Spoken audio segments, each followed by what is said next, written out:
So yeah, hello. Greetings. Some would say aloha. In Amigo. Hawaii. Oh wait, no, that means That's fine. That's cheesecake.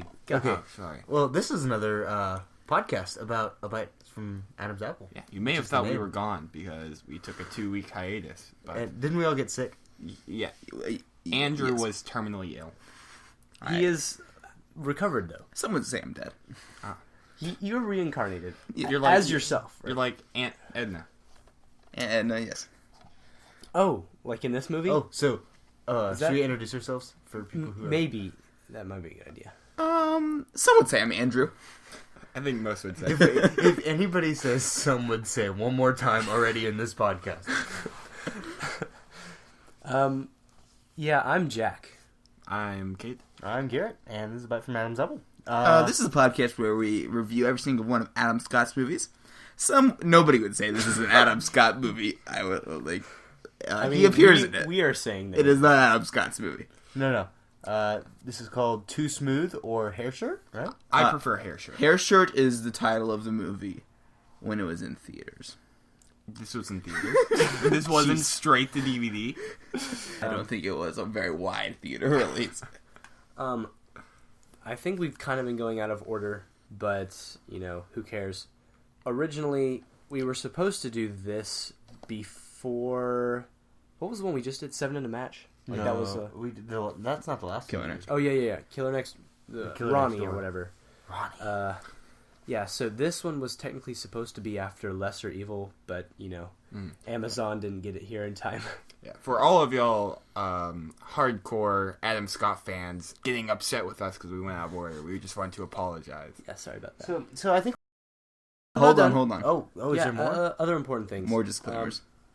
And also, another 2 movies, Winding Roads and Sagamore, we could not find. And along still with City Scrapes Los Angeles. Mm-hmm. But those 3... So those are canceled until we can somehow Find them. like, they're nowhere. I have no idea where So they're are you done declaiming? other than those 3, I'm pretty sure we have all the movies that he's been in. So we should be good to go from now on. So, Okay, so I think it's about time that we tell the people what Too Smooth / Hairshirt is about.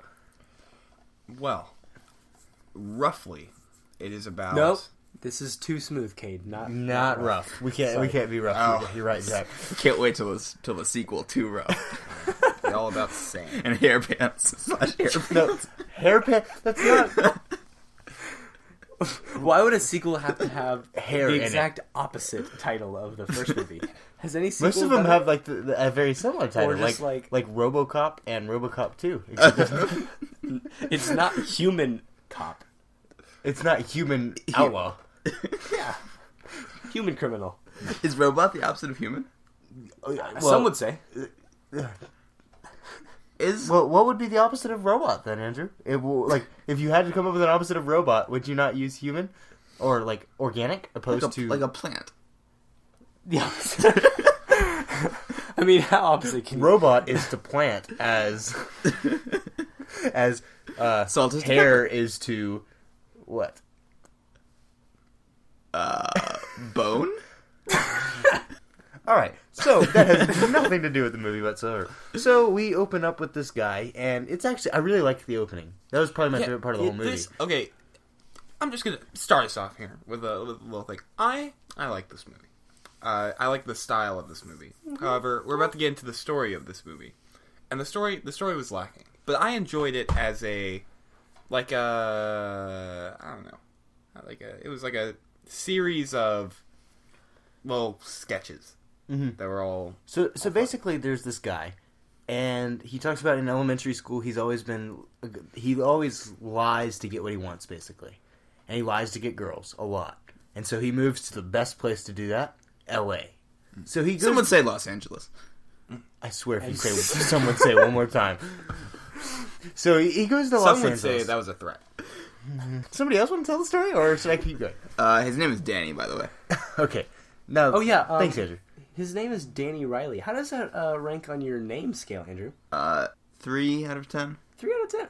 Would you care to explain why? It's because the end of his first name sounds kind of similar to the end of his last name. So. E. So, what is a perfect name in your book?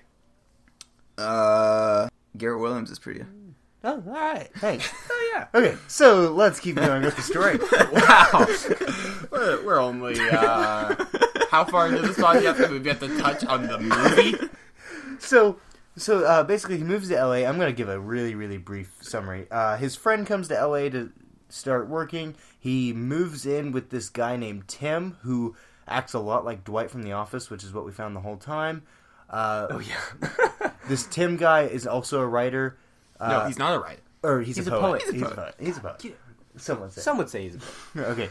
So, basically, he moves in with this guy. His friend lives with him as well. Please use names. Holy cow.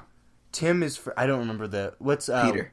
Oh, Peter is the Wizards of dad Waverly from Place, Wizards of the Waverly Place. So, Peter moves in with Tim and Ben O'Reilly. And, wait, what's his name? Danny Riley? Danny Riley. Ben O'Reilly. That's Spider-Man's clone, right? What? No. Ben O'Reilly is a news guy. Boo Radley? Who am I thinking of? You're thinking of Ben Riley. Not Not Ben O'Reilly. Oh, okay. Okay, so, O'Reilly. what's the main girl's name? I'm really bad with... I'm really bad with names. So we have Renee, right? Renee, is that her name? The lady from... The lead lady. Oh, The lady who laughs really annoyingly? No. No. The one with the blonde hair. Oh, that's Corey. Corey, okay. So, Tim, who owns the house, is friends with Corey. When Corey in the house? So when Corey and Danny see each other, they kind of fall in love, and Tim also is kind of in love with Corey, which turns out to be their first conflict. That kind of gets solved because she decides to go with Danny, but then this other girl comes back. Renee. Is that the girl with the short hair? Yes. That's the laughy girl. Yeah. Renee dated Danny in high school, so she's still going for revenge. So basically, she convinces Corey that Danny's a terrible person. That's what most of the movie's about. I was disappointed with Renee as a character. Yeah. Whenever she first appeared on the screen, she has her hair all curled up and she has a cigarette and stuff, and she looked like a really cool character. She looked like she was going to be a really interesting character. He says that she's trying to constantly ruin his life, so I thought she was going to be this, driving evil force that's always messing with his life. But no, she was just obnoxious. Best Hollywood villain since Kylo Ren. So that's chronological. That's chronological. So basically, that's kind of how the movie goes. This is a really brief synopsis because most of the synopsis. Hold on. We didn't get to the end, did we? I'm about to get to the end. Oh, what about Jessica? What? Who's who's no? Jennifer. There is no Jessica. So Jennifer is the girl who used to live with Tim, who was Tim's roommate before Danny moved in. So she kind of comes back and becomes and that's what Renee uses as a leverage tool against Corey. And that's what most of the movie is until the very end. Corey and Danny end up realizing that they really care about each other. They kiss at the end, and that's the end. So now let's get into a different segment of this podcast, which is what is our favorite part of Adam Scott's performance? We didn't even mention Adam Scott's performance. You didn't touch on Adam Scott. I know. I was about to say. So I was going to explain what Adam Scott's performance was at the beginning of the segment, and then we'll talk about our specifics. So at one point, while Renee is trying to convince Corey that Danny is a bad person, they go to a bar. And also the Wizards of Waverly Place guy, which is named Peter D'Angelo. He got sent away in that scene. He did go to the bar with a big group of them, but he got sent away.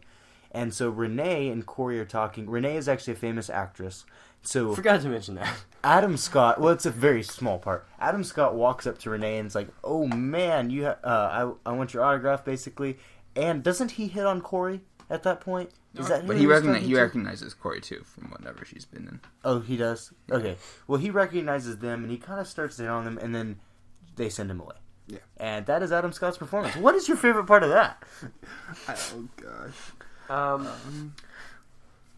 My favorite part was how... I don't even remember it. I remember I know him my walking favorite away. part. Do you want me to... He was good at smoking a cigarette. Okay, do you want me to tell you what my favorite part? I actually noticed something. When he is talking to Renee and decides to switch to talking to Corey, his head turn was very dramatic. I remember I looked at evil that... head turn? It wasn't even evil, actually. It was just kind of dramatic. I think he's secretly behind this whole thing. He was...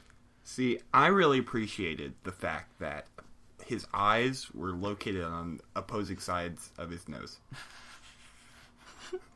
Good job, kid. So you like how the human face works? Yeah. Kid's admiration for the human face.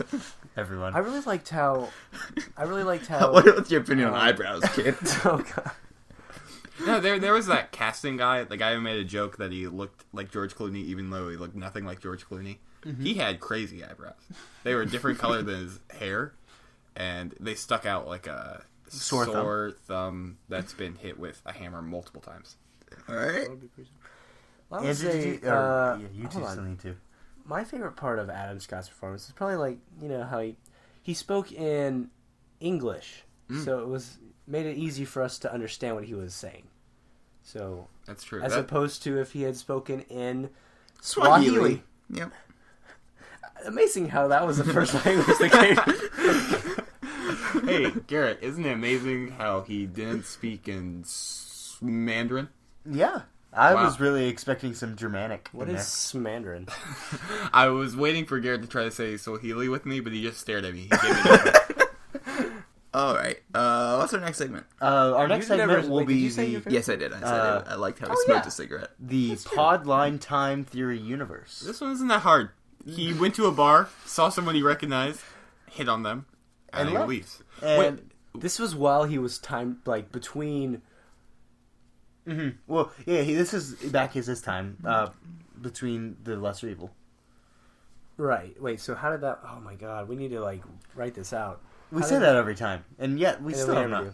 Okay, how did did you ever edit that spreadsheet? I'll update it. If you want to see our rankings of movie, you can go to adamscott.wordpress. No, what is a bite from adamsapple.wordpress.com. There you go. That's right. But we're getting ahead of it. We're not going to continue talking about our rankings in the podcast. Our lists are getting long. Should we just put it above a certain movie, maybe? Yeah. I think we can... I guess, yeah. I can say with certainty this is at the top of the list. Of course it is. Your favorite movie is always the one we just watched. This one's pretty high up there. Yeah, this is actually really high up on mine. Definitely not the worst. It wasn't better than Payback, but no. Absolutely was. This one goes right below Hellraiser. Well, this is a toss up between it's Girl Too Smooth and Girl. Yeah, I figured. Since Girl has slowly creeped its way up your list every podcast, it started out at last, and now it's at the top by flying colors. I'm pretty sure it started out first. I think your memory of Girl has made it better than it actually was. It's just I don't know. It's just the dad. You can't beat that. The dad was really funny. That's great. Okay, did we start a segment and not finish it? I forget. We did that. We talked about how Adam Scott Podline Theory universe, and we kind of ended that and kind of went into our next segment, which was rank the movie. Mine is actually going to go probably right after, or right, not quite as good as Star Trek. And Star Trek's my number 2, so it ranked really high. Yeah. Okay, you're off your rocker, but all right. What? I have no idea. I Okay. need to see this right. It's probably third. I don't remember what my first two are, but it's probably after I still think I think Payback is still definitely the best, and then probably Star Trek or something, and then I don't remember, but I think this is it's probably top 5 so far. All right, I came up with a game spontaneously. Oh yeah. Yes. Let's hear about that. So on the back of the DVD cover, which is fantastic, by the way, we were looking at it. There's a dog on it that doesn't appear in the movie at all. But there's a scene index where they labeled every scene. So I thought I'd pick some scenes at random and see if y'all could identify what was happening in this part of the movie. Okay. All right, let's see here. Pete. That's probably the introduction of Pete Angelo. Pete Angelo? Yeah, Peter Angelo, which is... Oh, he goes by Pete. Mm-hmm. Oh, occasionally. Yeah. When he feels like it. Some would say. This is probably the scene where he's coming into town and he flies in and he meets Tim. Is this where he introduces himself by, like, slapping himself on the chest? Hey, my name is Pete. Oh, that was pretty good. Was that actually near the beginning? Yeah, it's I think the we were third right. one. Yeah, it's right after the main credits. Yep. So, what warning was there? Because scene 12 is titled Warning. Warning? This is when this is actually, I believe, Adam Scott's scene where Renee is talking to Corey and telling Corey that Danny is a bad guy. Well, she does that a lot. I think this is near the first time. Do they do that right after writing session number 1? I believe so. Okay, so the 11th scene is called writing session number 1. Mm-hmm. Yeah. There's no writing session number 2, but scene 15 is writing session number 13. Yes. Oh, wait, it's not even just 13. This 13. did happen. Yeah, basically the first writing session is when you find out that Tim can only write alone, and Danny is left in the living room, like basically, because Danny. This is one thing we didn't touch on the plot because it didn't turn out to be as important as I thought it would. But Danny and Tim decide to work on a script together, and Tim basically takes it over, and they're supposed to have a 40-page like character synopsis of the story. Treatment. Yeah, the treatment. And Tim writes out half a page, and this infuriates Danny later. And that's like near the very end of the movie. But to be fair, Tim is not a writer. He's a poet. That line is mentioned many times. There was something that kept confusing me throughout the movie. If Danny despises Renee, right, and realizes that she only means him harm, why is he constantly hanging out with Renee? That doesn't happen all that often. Yeah, he doesn't hang out with Renee very much, and if he does, it's because he wants to hang out with Corey, and Renee is with Corey. True. This movie was split up into segments. Like, Yeah, you're not a liar. no, I'm not. Otherwise, I probably would have been in this movie. I've forgotten my entire point. So basically, each it was in like they would just have like big titles. I think is what you're. Yeah, no, it's like what's a movie that does that? Grand Budapest Hotel does that, right? There's Like that one episode of the How I Met Your Mother that does that. Okay, that I was talking about movies. I remember what you're talking about. I know there are other movies that do that exact same thing. They have the acts like labeled. Yeah, you're right. Grand Budapest Hotel does that. Grand Budapest Hotel does that. But this movie, Grand Budapest Hotel does that? yeah. I think Grand Budapest Hotel does that. But instead of having I'm not sure this movie needed labeled acts. It labeled Probably like not. some of them, but Yeah. They're on here. Like They were there's the kinda scam. sporadic. There's the scam. There was the. it said It that. said that. No, it's been said. It has been said. It has we need a question for Adam this week. Yes. Did you actually smoke a cigarette? Yeah. Or Are was you it like? fake? Are you? Was it one of those like? Don't they have like candy E-cigs. cigarettes? I don't think you like those. Are there also F-cigs? No, that was not funny either. It was pretty funny. I don't know. Some would say it was funny. Someone said that's stupid. This movie did humor very well. Oh yeah, they did. Oh, absolutely. Especially visual humor. A lot of stares and stuff gave me a chuckle. One would say a Giggle. Giggle. Someone say a guffaw. No. I didn't know that word prior to this instance, so I would not be You one would of not those. Is it guffaw? Is that not like? Guffaw. Is that not like? You go, whoop, whoop, whoop. That's a guffaw. Are you sure that's not just like? Is that I don't recall guffawing during this movie. We would have heard it. Anyone would have heard it if you had guffawed. Hey, if this Pretty sure my neighbors heard that. Hey, if this podcast made you guffaw, make sure to share it with other people. Other people who guffaw. Only those who guffaw. Y'all can sit around, listen to this, guffaw together. You know, I some of my greatest moments with these guys right here have been when we have sat down and had a good and guffaw. just guffawed. Yeah. Hey guys, after this, y'all A want to good go old guffaw? guffaw with your friends. Remember to check us out at Guffaw? abitefromadamsapple.wordpress.com for the blog. Kind of see a little bit of extra stuff. We're always on iTunes. We are also on, what was it now? Stitcher. Stitcher, yeah, And, that's right. what is it? Stream.fm? No. As Hey, hold on now. We will Player.fm. always be on iTunes. I hope their ear holes are open, because we didn't remind them. Yeah. Oh boy. Hey, when we tell them to We got to close... start this podcast over. Oh, crap. When we tell them to close their ear holes at the end of these podcasts, when do they know to reopen them? When they click on the new... Have we just, like, been permanently, like, deafing people? We're- Deafening This people? we have podcast deafed is- so many people. This We apologize for deafing you if you have been deaf. this podcast is actually the leading cause of deafness in America right now. Oh, really? And in Vietnam. Oh yeah. A big milestone for our podcast just passed. Andrew, would you like to? Yeah, we were on number 50 on the TV and film list in Vietnam. Oh man, Adam Scott. We didn't have to count. We're getting good at that. Yeah. Oh man. Well, this has been an adventure through hairy shirts and Some would say. This podcast was too smooth. Oh my goodness. Clever. oh. Well, we'll see you It later. sounds like we're about done today. Let's all guffaw Sorry, I was together. guffawing at that joke. Hey, audios. Amigo.